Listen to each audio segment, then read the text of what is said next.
Hello दोस्तों, आपका हमारा डीके मंडा और सिविल नॉलेज में स्वागत है। तो आज का जो हमारा टॉपिक होने वाला है वो है बेसिक सर्किट एलिमेंट्स। तो आज हम बेसिक सर्किट एलिमेंट्स के बारे में डिटेल से पढ़ने वाले हैं कि कौन कौन से हैं, और उनके बारे में भी डिटेल से पढ़ेंगे, अच्छी तरह से पढ़ेंगे। ठीक। और मैं दिनेश कुमार, और आपकी आज की वीडियो को हम शुरू करते हैं। तो पहले बेसिक सर्किट एलिमेंट्स कौन कौन से हैं। तो basically there are three circuit elements जो हम ज़्यादातर यूज करते हैं, वो रेजिस्टेंस, इंडक्टेंस और कैपेसिटेंस। मतलब ये बेसिकली हैं, main main three circuits element चाहिए हुए हैं। इसके अलावा भी डायोड, स्टॉक और आदि ऐसे भी और भी बहुत सारे हैं। तो हम इन तीनों के बारे में पढ़ने वाले हैं, रेजिस्टेंस, इंडक्टेंस एंड कैपेसिटेंस। ठीक है। और आज अगली जो हमारी वीडियो होगी वो क्लासिफिकेशन पे होने वाली है। तो एलिमेंट्स के क्लासिफिकेशन पे जो आने वाली वीडियो है, उसके लिए आप हमारे चैनल को सब्सक्राइब कर लीजिए, जिससे कि आपको नोटिफिकेशन आ जाए। बेल आइकन को भी ऑन कर लेना है। तो ठीक है, अब हम अपनी पहली टॉपिक रेजिस्टेंस के बारे में पढ़ लेते हैं। तो रेजिस्टेंस का जो सिंबल होता है वो आप जानते ही हैं। जिस इस तरीके से इसको डिनोट किया गया जाता है। तो हम रेजिस्टेंस के बारे में पहले पढ़ते हैं। और भाइयों, मैंने है ना आपके लिए नोट्स बनाए हैं, तो काफ़ी मेहनत लगती है। तो वीडियो को लाइक या डिसलाइक जो भी आपको जैसा लगे वो कर देना है, और कमेंट करके मुझको कुछ ना कुछ बताना है, जिससे कि मेरा मुझको मोटिवेट हो मैं। ठीक है।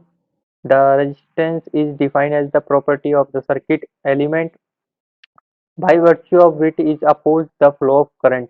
तो रेजिस्टेंस का जो कार्य क्या होता है, रेजिस्टेंस की प्रॉपर्टी क्या होती है कि वो करंट का फ्लो को अपोज करता है। ठीक है। And convert it electrical energy into heat energy, और इलेक्ट्रिकल एनर्जी को किस में, हीट एनर्जी में कन्वर्ट करता है। The unit of resistance is ohm. Ohm की जो यूनिट होती है जिसमें हम इसको मापते हैं, मात्रक बोलते हैं, वो है ओम। और ओम का सिंबल एस ओमेगा। ठीक है। A conductor is said to have a resistance of 1 ohm। यदि एक कंडक्टर है जिसका रेजिस्टेंस 1 ओम है, 1 ओम होगा कब, if it permits 1 ampere current, जब यह 1 ampere current flow through it, when 1 volt is impressed across it terminal. एक कंडक्टर एक ओम रेजिस्टेंस हैव रखेगा जब उसमें बहने वाली धारा कितनी हो, 1 एम्पियर, और उसमें वोल्ट कितने हो, 1 वोल्ट, तब उसको 1 ओम बोलेंगे। ठीक है। अब हम अपन आगे बढ़ते हैं। आगे हम ये देखते हैं कि रेजिस्टेंस किन किन फैक्टर पर डिपेंड है, उसके बारे में हम पढ़ने वाले हैं। The resistance are offered by a conductor depends on the following factor. तो किस किस पे डिपेंड करता है। First, it varies directly as it length L. तो लेंथ के डायरेक्टली क्या है, प्रोपोर्शनल है। ठीक है। ये कोई वायर है, इसकी ये लेंथ पे डिपेंड करेगा। It's varies inversely as the cross sectional area of A. और इस वायर को अगर कट कर दिया जाए तो इस हिस्से का क्रॉस सेक्शनल एरिया बोलेंगे। और यह इन्वर्सली होता है, यानी अगर एरिया बढ़ेगा तो रेजिस्टेंस घटेगा, और एरिया घटेगा तो रेजिस्टेंस बढ़ेगा। ठीक। अब आगे थर्ड पॉइंट है, it's depend on the nature of material. यदि हम लेंथ को फिक्स कर दें, एरिया को फिक्स कर दें, तो फिर किस पे डिपेंड करेगा, तो वो उस मटेरियल के नेचर पर डिपेंड करेगा कि वो उसका रेजिस्टेंस ज्यादा रहेगा या कम रहेगा उस मटेरियल का। फोर्थ है, it's also depend on the temperature of conductor.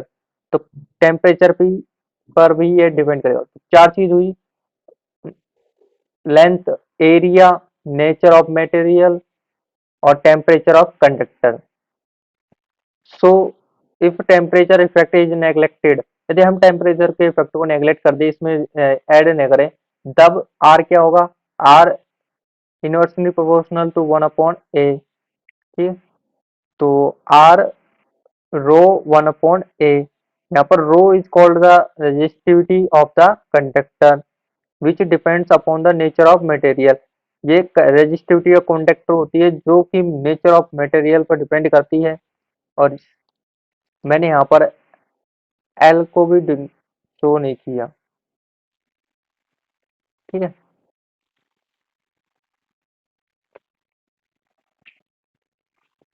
Where अब आगे चलते हैं। द रेसिप्रोकल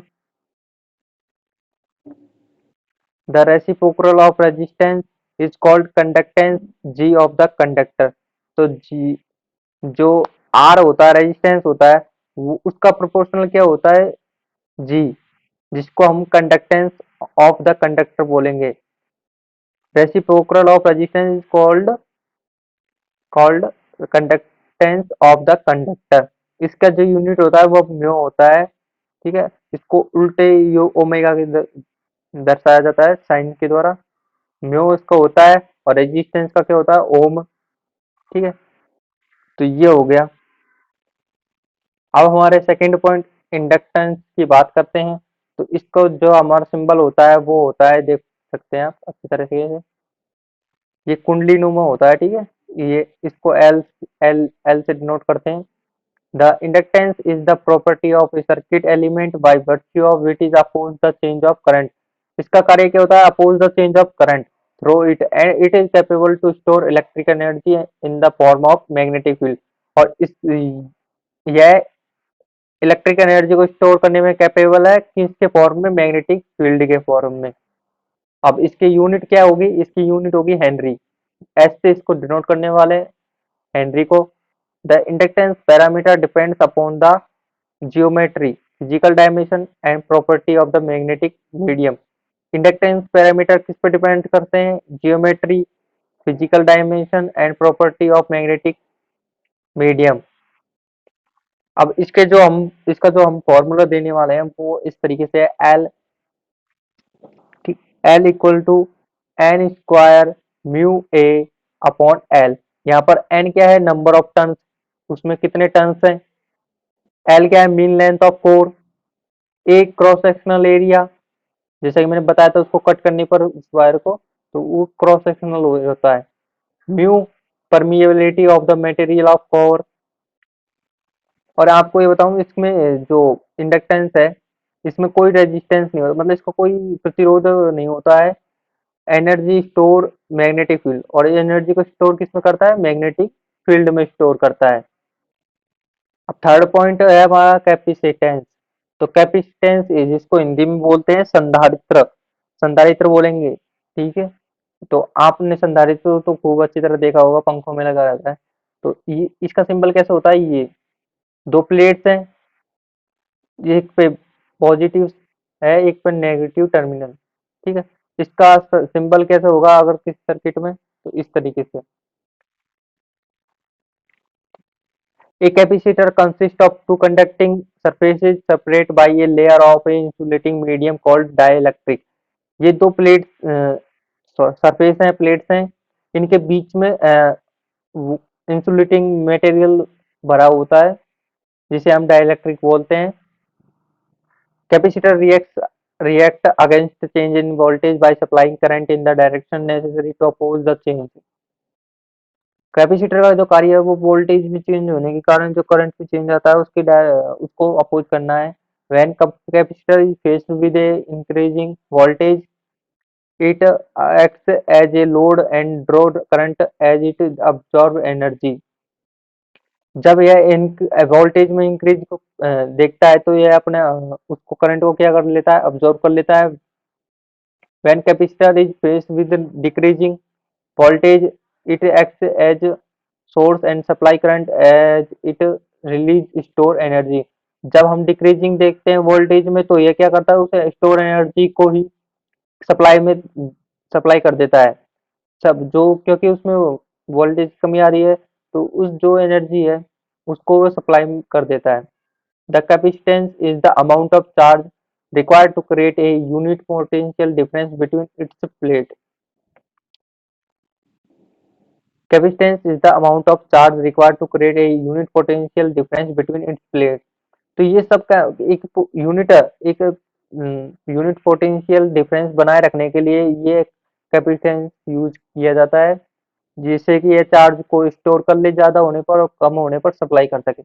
और जो ये स्टोर एनर्जी को करता है वो इलेक्ट्रिक फील्ड में स्टोर करता है, इलेक्ट्रिक फील्ड में।